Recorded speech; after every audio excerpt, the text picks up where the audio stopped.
Bienvenue sur le podcast Au cœur de l'univers.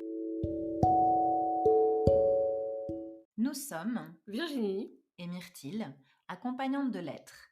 Notre mission commune est d'impacter.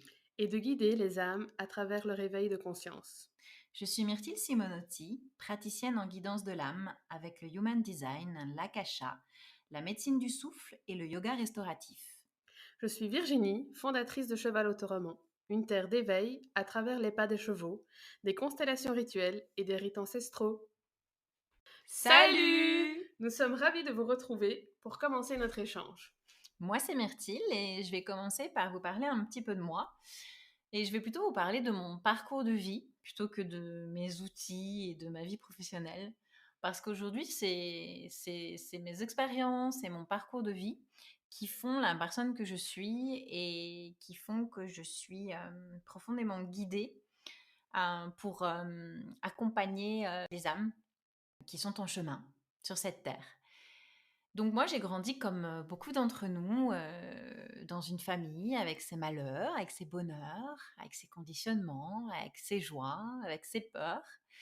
Et je m'étais mis un gros cadre dans ma tête. J'avais décidé que ma vie serait comme ça et pas autrement, que je serais maman, 2 enfants, une fille, un garçon, une maison, un jardin, un chien, un chat. Bref, le stéréotype très cadré, très conditionné, mais qui rassure l'humain depuis des années. Et bien évidemment, ma vie s'en est tournée vers toute autre chose. Vers l'âge de 35 ans, quand arrive la révolution de Saturne, ma révolution à moi, saturnienne, ça a été un gros burn-out. Après des années de conditionnement, de pression mentale, de cadre mental, ça doit être comme ci, pas comme ça. Après des années à vivre ma vie à la force des bras et de la tête et non avec la légèreté du cœur, eh bien mon corps a dit stop, avec des douleurs psychosomatiques, beaucoup d'anxiété, des pertes de sommeil, bref, un burn-out à ma sauce, parce que chaque burn-out est complètement unique à chacun. Et c'est au cours de ce passage délicat qu'a commencé la quête de l'évolution de mon âme. Et bien que moi je te connaisse, mais l'épisode est pour te présenter auprès de nos auditeurs, peux-tu me dire comment en fait s'est manifestée la quête de ton âme? Je voulais comprendre pourquoi j'en étais arrivée si loin, pourquoi tout était lourd, tout était compliqué, tout était résistant, pourquoi je n'arrivais plus à rien, ni avec mon corps, ni avec mon cœur, ni avec mon âme. Et je voulais surtout me sortir de cette traversée du désert. Donc j'ai commencé à aller voir différents praticiens, différents thérapeutes de tout genre, énergétique, physique, aussi bien dans le médical que dans l'ésotérisme. J'ai aussi voyagé, rencontré des chamans. Bref, tout thérapeute qui m'appelait était bon pour moi, pour une potentialité à guérir et à pouvoir me sortir de ce cadeau mal emballé qu'était ce burn-out. Et bien sûr, dont à l'époque, je n'avais pas conscience que c'était un cadeau mal emballé. Et donc il t'a permis quoi ce cadeau emballé aujourd'hui? Ce cadeau mal emballé aujourd'hui il me permet d'accompagner les âmes qui viennent à ma rencontre. Il m'aide à aider les âmes à retrouver leur chemin. Beaucoup de personnes avec qui je résonne sont des personnes qui sont épuisées, fatiguées, qui ne trouvent plus leur chemin, qui n'ont plus vraiment le goût à la vie, qui se perdent à travers les conditionnements, le cadre, ce qu'elles ont acquis dans le transgénérationnel, leur famille. Bref, leur âme, elle est là, prête à montrer leur lumière et vraiment ce qu'elle est venue être, mais elle ne peut pas parce qu'elle est complètement couverte sous toutes ces couches de conditionnement et de cadres qu'elles ont acquis dans leur parcours familial. En fait, ce qu'on pourrait dire de ton partage, c'est que tu attires des toits d'avant. Exactement. C'est exactement ça. En fait, j'attire des mini-mois d'avant. j'attire, j'attire des mini-mois d'avant. Et du coup, je les vois arriver à moi. Je vois leur schéma mentaux. Je ressens leur épuisement, leur énergie. Et comme j'ai vécu moi-même profondément ce passage délicat pendant plusieurs années, je les comprends déjà complètement. et je vois comment les guider à travers mes différents outils et ce parcours de vie et mes expériences. Et que tu parles d'outils, tu peux nous dire ce que tu utilises? Quelle est ta boîte magique? Oui, tout à fait. Alors, ma boîte magique, au-delà de mon parcours de vie et de mes expériences, ma boîte magique, c'est tout d'abord le yoga restauratif. Alors, ça n'a pas toujours été le yoga restauratif. Ça a commencé par un yoga très traditionnel à l'époque. Puis, ben, justement, comme j'avais des grosses douleurs psychosomatiques dans mon corps, dans ce passage délicat que j'ai vécu avec le burn-out, je me suis intéressée au yoga thérapeutique et puis au yoga restauratif. Ce yoga où l'on utilise des gros coussins pour pouvoir aller ouvrir des espaces dans le corps physique, mais aussi du coup dans le corps énergétique, en amenant la médecine du souffle pour pouvoir faire de nouveau pénétrer la vie dans le corps, dans nos différents corps. Et cet outil permet vraiment à la personne de déjà lâcher l'anxiété, se détendre, ce qui est vraiment la première chose d'une personne qui est en burn-out. Donc, c'est une première douceur et un premier enveloppement que je leur amène à travers cette pratique corporelle. Et je me suis aussi ensuite, une fois que mon passage à moi était complètement terminé, je me suis formée au Human Design. Alors, moi, je préfère le mot en français, mais quand on cherche sur Google et toutes ces zones-là, il faut savoir que Human Design est beaucoup, beaucoup plus employé en termes techniques. Donc, voilà, je vais dire les deux mots. Mais quoi qu'il en soit, je me suis formée à ce trésor d'informations parce que j'ai entendu ces deux mots magiques lors d'un voyage en Équateur. Et j'ai dit, mais non, je ne connais pas, qu'est-ce que c'est? Et j'ai lu et j'ai été passionnée par. Je buvais les mots qui étaient écrits sur les pages à l'époque. Et à la suite de ça, je me suis formée d'abord de façon traditionnelle en France et ensuite de façon beaucoup plus quantique avec une américaine, Karen Curry Parker. Et c'est la cartographie, c'est notre carte mère en fait. C'est la carte mère du vaisseau, du vaisseau de l'âme, du vaisseau de notre âme en fait. Tous nos potentiels, c'est notre carte d'identité, nos potentiels, nos dons, nos talents, la façon dont la création nous a créés pour qu'on puisse jouer au mieux le rôle qui nous a imparti dans cette vie. Donc c'est quand même une source d'information, c'est un trésor d'information incroyable ce Human Design. Et en tout cas, moi personnellement, il m'a tellement aidé après le burn-out à me réaligner à la vraie personne de qui je suis véritablement, à me sortir de ce moule, à oser toutes mes différences. Oui, je vais te permettre d'échanger hein, sur le sujet, puisque tu sais que je connais aussi l'outil. Alors moi, très personnel, je ne le connais pas dans son intégralité, mais j'ai beaucoup processé sur mon, euh, mon chemin et mon human design.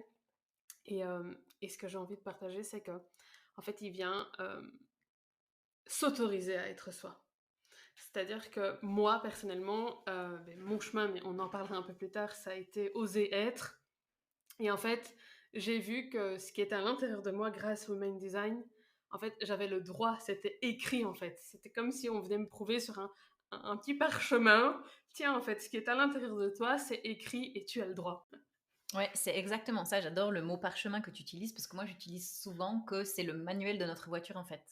C'est comme si on avait là écrit sous nos yeux le manuel de notre conception humaine, de notre véhicule terrestre là, dans lequel on est, avec le manuel de notre âme quoi. Mais voilà, nos options, nos dons, nos talents, comment se servir de notre énergie, quelle est la particularité stratégique de tous nos potentiels. Donc c'est un merveilleux outil, un trésor d'informations. Et puis, depuis peu, tu utilises... Ouais, depuis peu, j'utilise alors les lectures akashiques, j'utilise ce que j'ai appelé moi les guidances cristallines de l'âme. J'utilise la guidance de l'akasha. L'akasha, ce joli terme qui est en fait l'éther, l'élément de l'éther, la source, voilà, là-haut, l'univers, la grande bibliothèque des âmes, des dossiers akashiques où est répertorié le passé, le présent et le futur potentiel des âmes. Il y a une grande bibliothèque qui est, euh, qui est là pour nous tous, qui nous est accessible pour justement l'évolution de l'humain. On voyage guidé par ce merveilleux outil d'amour qu'est l'akasha. Enfin, comment tu le définirais un peu plus concrètement? Il apporte pas des solutions, il apporte quoi?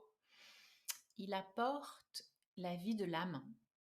Il apporte tout ce qu'a vécu l'âme dans son passé. Donc, quand on remonte dans les vies antérieures, il y a beaucoup de vies antérieures où il y a eu des blocages karmiques, donc qui se répètent de vie en vie tant qu'on ne les a pas libérés, transmutés. Donc, il apporte une sacrée clé en général au niveau du passé. Et puis, il apporte aussi une jolie guidance sur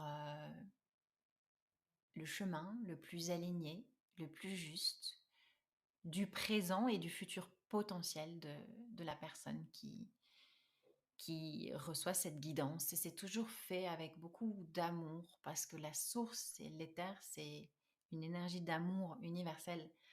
Et la personne ne reçoit que ce qu'elle est en mesure de recevoir et dans ce qui est le plus juste et le meilleur pour elle, en fait. Moi, je suis simplement un vecteur neutre et je reçois ce que la personne a à recevoir.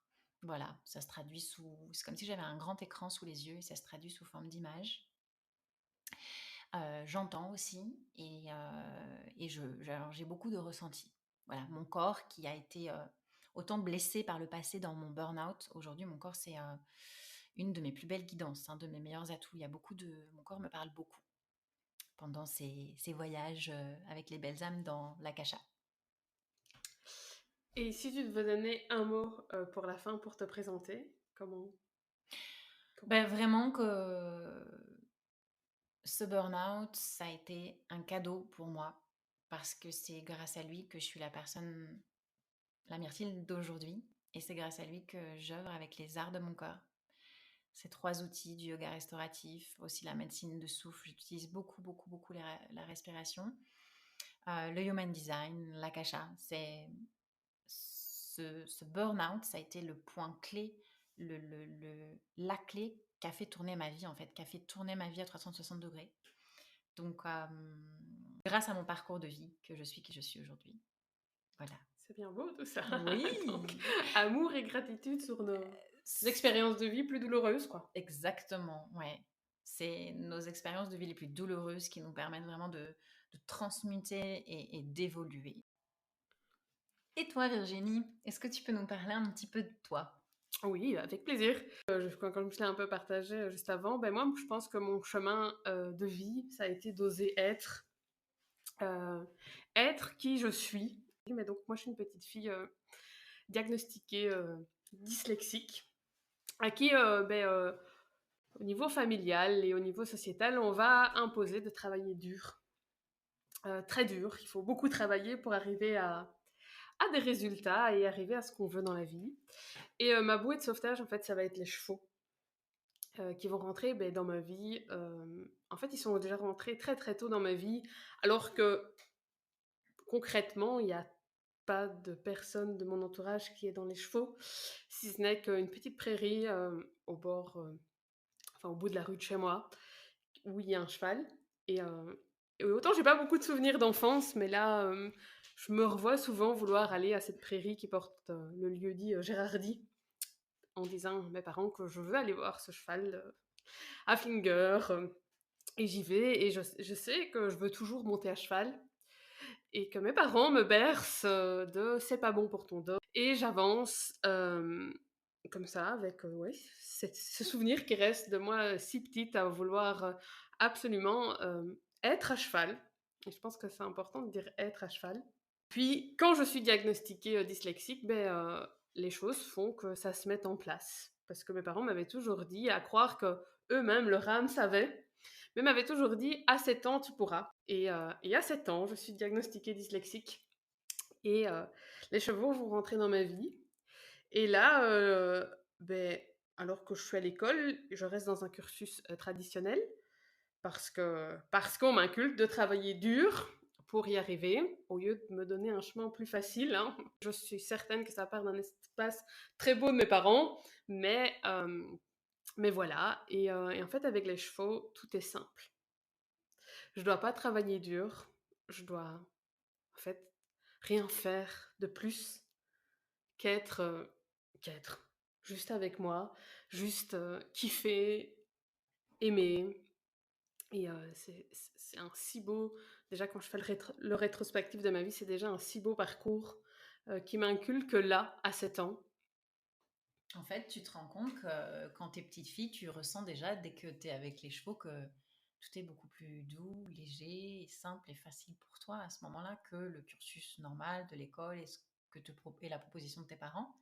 Oui, tout à fait, en fait, parce que, oui, parce que je vais rentrer, dans l'équitation traditionnelle et donc dans l'équitation traditionnelle, il y a des brevets à passer. Il faut savoir que je vais tous les passer jusqu'au dernier avec, une aisance et une facilité, incroyables. Donc il faut savoir qu'il y a de la théorie, il y a de la mise en pratique, et tout va. Et tout va et donc ouais, je suis connectée à cette, fluidité qu'est la vie, en fait, d'aujourd'hui. C'est-à-dire qu'aujourd'hui, on nous inculque beaucoup de conditionnements, mais quoi d'autre que de kiffer, d'aimer pour vivre, quoi? Et en fait, les chevaux, ils vont me connecter à ça, mais j'en ai pas conscience à ce moment-là. C'est maintenant avec, mon petit parcours de vie que je conscientise, en fait, qu'ils étaient déjà occupés de me partager leur enseignement à cette période et puis, beh, je vais cheminer, dans ma petite vie où je vais sortir, déjà du cadre et je crois que je vais challenger mes parents, hein. OK, vous m'avez bien conditionné au début, mais il y a une petite rebelle en moi qui se dit que l'école, c'est bien, mais vous m'avez épuisée, vous m'avez fatiguée, heu et donc je vais très très jeune arrêter l'école. Enfin, je vais aller jusqu'à la fin de mes secondaires et puis il faut plus m'en parler et puis je vais faire le vrai, ce que je nomme le vrai pigeon voyageur et je crois que je vais déstabiliser pas mal mon cadre familial parce que je vais quitter des jobs, je vais avoir des CDI, je vais me chercher et donc beh, comme la vie, elle est super bien faite, elle va m'envoyer des petites, expériences de vie où on va venir me challenger et me dire: «Est-ce que vraiment tu oses être qui tu es? Arrête, d'être toi, mais de façon superficielle». Parce que comme je te le partageais quand tu parlais tout à l'heure de ton human design, bah, j'y allais mais à demi-mot. Enfin, je sentais que j'avais un peu une vision différente, mais j'osais pas vraiment. Je le faisais, mais sans vraiment le faire. Et donc la vie, à un moment, m'a envoyé un gros boom. J'allais te demander justement quelles étaient ces expériences de vie qui t'avaient du coup amené beaucoup plus en quête de sens et osé être qui tu es vraiment, quoi. Ah, ben, c'est une grosse, grosse trahison qui viendra non pas ouvrir la blessure de trahison, mais la blessure d'humiliation. C'est-à-dire où je porte beaucoup de honte et en fait où j'ose pas être vraiment moi parce que je préfère m'auto-saboter moi-même que d'oser exprimer à tout. T'auto-réduire. Ouais, m'auto-réduire, être mon potentiel et je me rends compte encore une fois qu'avec les chevaux, j'ai le droit en fait, d'explorer qui je suis et d'être pleinement. Tu dirais qu'il n'y a pas de jugement avec les chevaux. Oui, voilà, oui, oui. Enfin, ça me paraît tellement inné que je n'en parle pas, hein, mais j'ai le droit et à chaque fois que je suis en leur présence, en fait, ils me disent d'arrêter. Enfin, j'ai c'est vraiment une invitation où ils me disent: «Sois qui tu es» et en fait, quand tu es qui tu es avec nous, on a des résultats et donc beh, voilà, je vais cheminer là-dessus, j'avais déjà emprunté le chemin un peu, du déploiement de soi, avant mon gros boom et je remercie parce que je pense que ça a permis, qu'il y ait un parachute qui s'ouvre un peu plus tôt. D'être, Tu avais déjà des petites choses sur lesquelles tu pouvais atterrir, ou en tout cas être guidée pour atterrir un petit peu. oui, voilà. Mhm. Je savais que rien n'arrivait, j'ai pas envie de dire par hasard, mais je savais, comme tu lui as dit, qu'il y avait un cadeau caché derrière ce qu'on peut vivre. En tout cas, derrière ce que moi j'étais occupée de vivre. Je vais parler pour moi, mais derrière ce que moi j'étais occupée de vivre, je savais qu'il allait avoir un véritable cadeau caché et il y en a eu un. Puisque, après, après ce gros boom où en fait je remets tout en question, vraiment, même, comme je le disais là juste avant, j'étais déjà dans le déploiement de soi, dans cette connexion avec, ce que je nomme la grande source, j'ai une quête de sens où je remets tout en question. Parce que bien que je viens de dire que je savais qu'il y avait un cadeau caché, je pense qu'il y a mon mental qui a repris le dessus en disant: «Beh, tiens cacahuète, tu veux déconditionner tout, tu veux croire que tout est, fluide, léger et qu'en fait la vie n'est que, joie, ben regarde que non, quoi». Et donc j'ai dû un peu, j'avoue, me combattre avec ça pour arriver à oui, à comprendre, à intégrer qu'il y avait un cadeau caché. bel et bien caché. Et quel était ce cadeau du coup? Qu'est-ce qui est Voilà! arrivé, qu'est-ce qui est arrivé là après donc enfin en cadeau en mode, ouais non, c'est pas facile mais il y a quand même un cadeau derrière? Eh ben, l'univers m'a dit: «Allez cocotte, tu vois, tu es en dualité entre vas-y, crois-y» et puis ton mental qui dit: «Mais bien sûr que non, regarde ce que tu es occupé de traverser» et la source, l'univers, pour moi, il gagne toujours et donc la vie m'offre 2 chevaux. Waouh, elle te les a offerts? Oui, offert. Donc c'est-à-dire les circonstances, enfin sont dingues, parce que c'est par intermédiaire, c'est à un moment, où je suis avec cet intermédiaire qu'elle reçoit ce coup de fil. Ces chevaux viennent de France, donc moi je ne les ai jamais vus, parce que je vis en Belgique, hein. Enfin nous vivons en Belgique. Je les ai jamais vus et enfin la probabilité que cette dame appelle cette personne pour arriver à moi, enfin Avec toi à côté, tu veux oui, dire? oui, Ouais, ouais. c'est un enfin c'est un C'est la pro film, ouais, enfin ça c'est la pourrait être un film des Feux de l'amour, quoi. c'est la providence. Oui, tout On a à ouais, fait. la providence, exactement. Et donc beh, ces 2 chevaux sont venus à moi et en fait, je pense que c'est un point d'ancrage. C'est ce que j'utilise, moi-même, dans dans mes accompagnements, c'est d'avoir des points d'ancrage, en connexion avec la source, avec l'univers et eux resteront gravés, un point d'ancrage qu'il y a toujours un cadeau caché. Donc aujourd'hui, qu'importe ce que je peux vivre, le fait que je partage ma vie avec eux n'est que ça, de me dire: «Virginie, regarde, derrière tout ça, même si pour toi là maintenant c'est lourd, il y a quelque chose de beau derrière». Tu veux un peu dire, cette phrase que j'aime bien rappeler, dans mes accompagnements et qui me fait du bien à me rappeler souvent à moi-même, c'est le simple fait d'être en vie sur cette terre, nous avons tout le support de l'univers et de la source en permanence.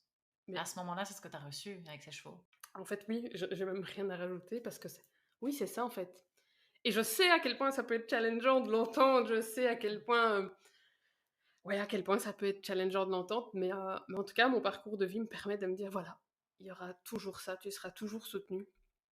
Et à ce Heu, moment-là, quand tu as ces deux chevaux qui arrivent dans ta vie, ça commence par quoi, en fait? ah mais en fait, disons que je suis déjà, parce qu'après mon petit boom, je suis déjà dans le bien-être, donc dans l'accompagnement à la personne, mais d'un point de vue, plus hypothérapie Ok.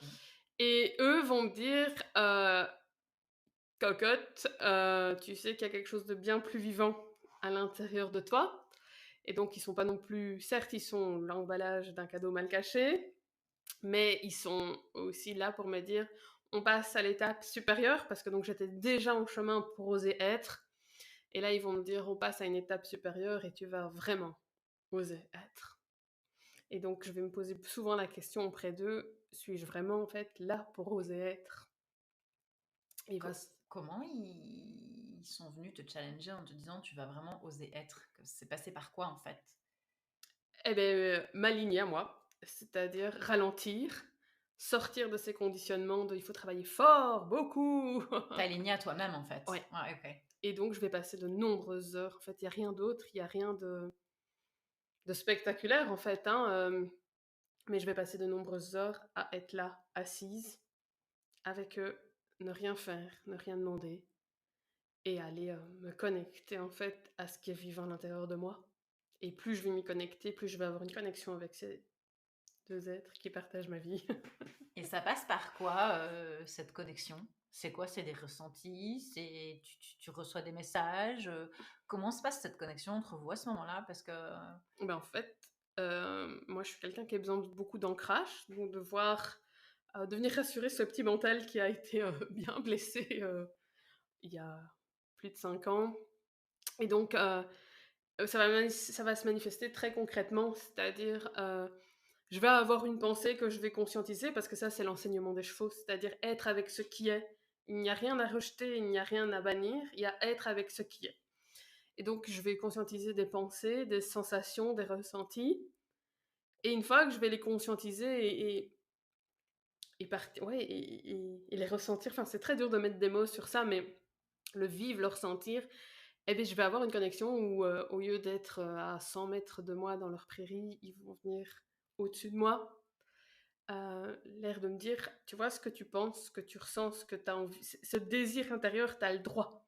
Tu as le droit de le manifester parce que je me rapproche de toi» et avoir cette connexion, je pense que toute personne qui est dans les chevaux, avoir, son cheval qui est en liberté, donc je mets beaucoup de guillemets, personne ne me voit, mais dans un enclos où il n'a pas l'obligation d'être avec toi, mais qui choisit d'être avec toi, tu sais que qu'il y a quelque chose, quoi.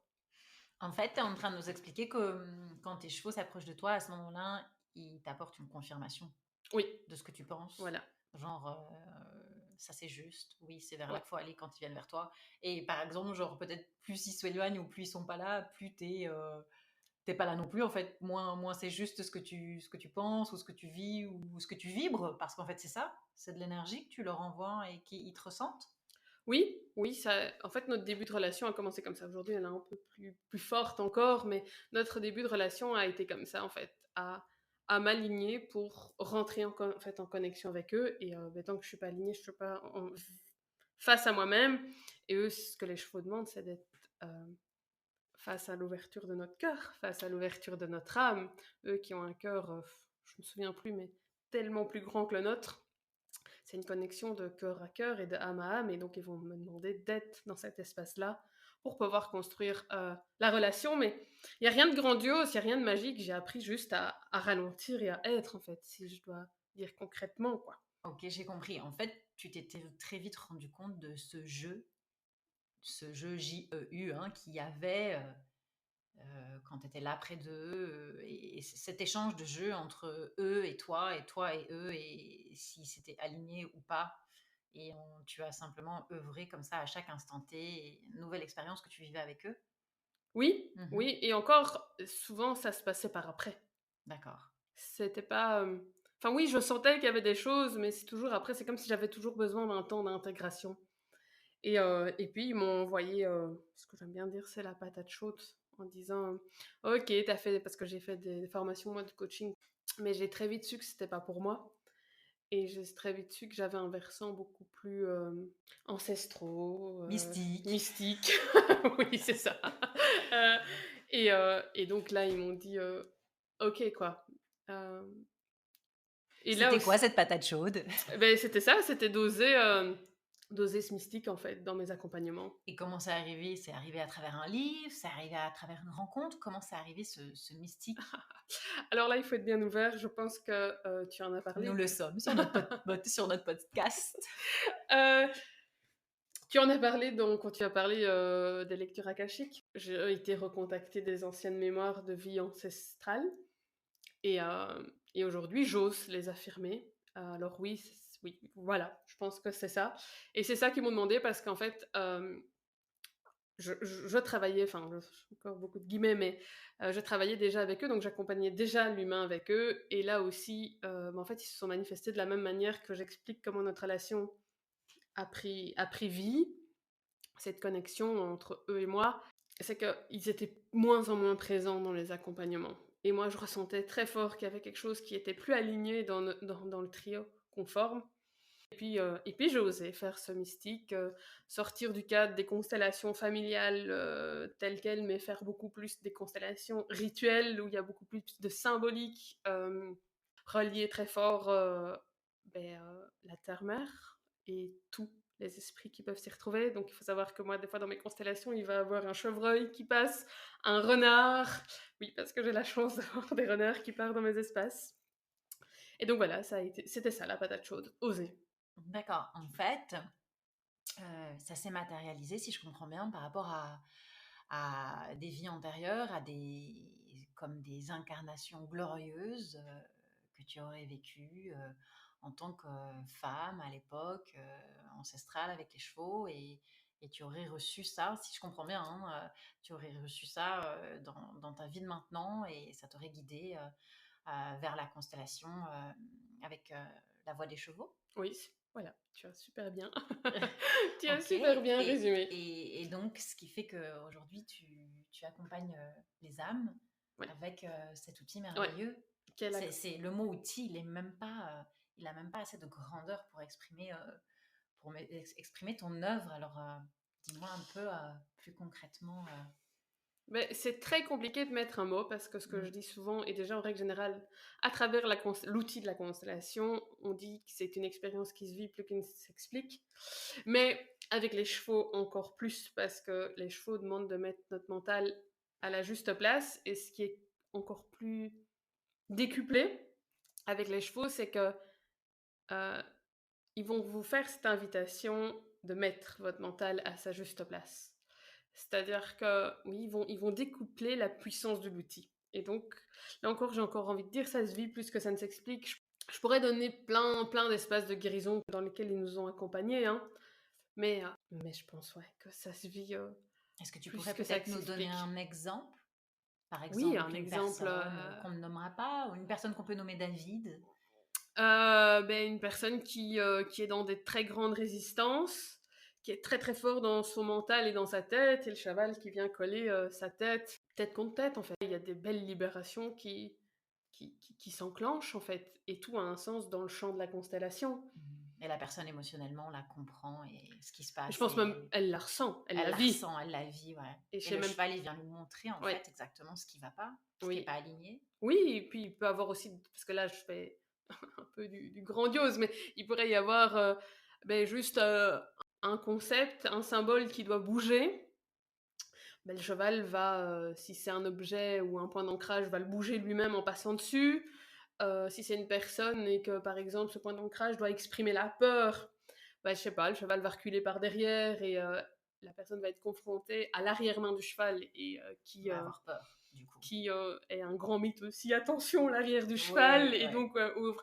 Voilà, ils peuvent œuvrer de. On ne passe jamais derrière Oui, un cheval, hein. voilà, et ils vont œuvrer à quoi.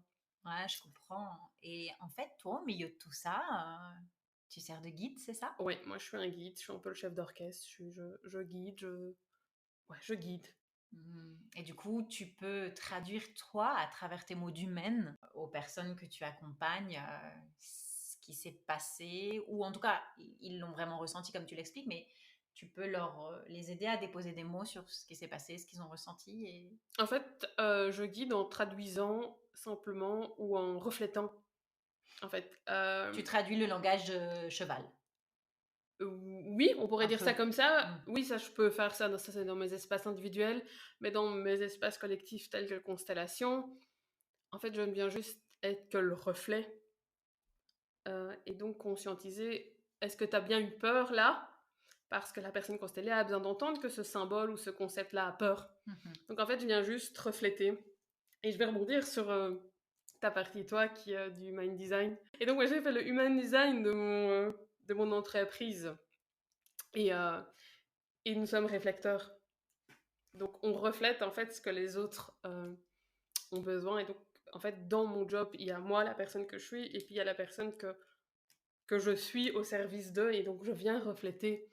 Le joli réflecteur qui fait partie des 1,5, maximum 2% de la population, et comme son nom l'indique, qui reflète et qui est le miroir de tout ce qui l'entoure, Ben voilà. pour lui permettre d'avoir cette magnifique opportunité de s'aligner avec sa vraie nature et son vrai qui suis-je. Et ben donc, c'est l'énergie Incroyable, de cheval de autrement. cheval autrement. Parfait, Virginie, merci.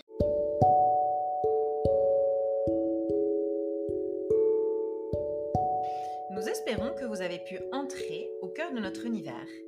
On se retrouve très prochainement pour un nouvel épisode. Salut! Salut!